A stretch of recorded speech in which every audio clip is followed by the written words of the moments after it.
at some point people will say enough is enough, as the gap is getting bigger and bigger. With the rich people will get richer, the poor will get poorer, and at some point they're like, okay, I see you living in your mansion, I'm living here and I don't even have bread for today. Hello fam, welcome to the African Diaspora News channel. I am Wongel Zelalem bringing you this report. Today's report comes from Angola, Luanda. There has been protests. According to the government, they are illegal protests because they have said no to the protests, I guess, when they applied. Because of the virus, they said no to the protests.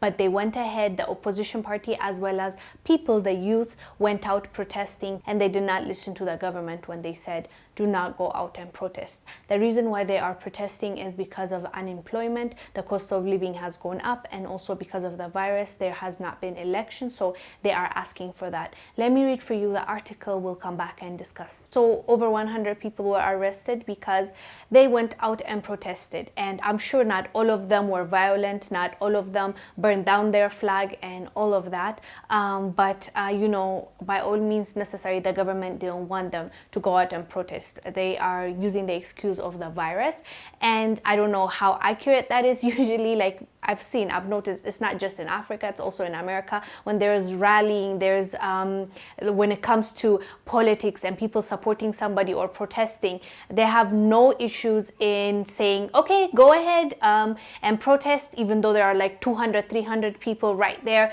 together. It's like the virus doesn't exist when it comes to political rallies or protests that the government supports. But when it comes to what the government doesn't want, all of a sudden, no church, or in this case, in Angola case, no protest because of the virus. But if it was like a political rally for the government, the current sitting administration, it would have been okay. The double standards is annoying as hell. But with that being said, there are people in those protests that they were not as peaceful. I understand that, but taking everybody and arresting them, 100 plus. Some of the oppositions were also in there that were arrested. So that actually makes me look at them like sideways, because are you using this to silence your opposition, or are you sending a message to the youth to tell them don't go out? If you go out and protest against me, you'll face the same thing that these people are facing and you'll go to jail. Because I feel like that's how they're using it too. Like they could have just dispersed them. They used tear gas. Isn't that enough? Why do you need to arrest them too? Unless and otherwise they're going there and being violent. Like I understand it was not all peaceful from the pictures that we saw.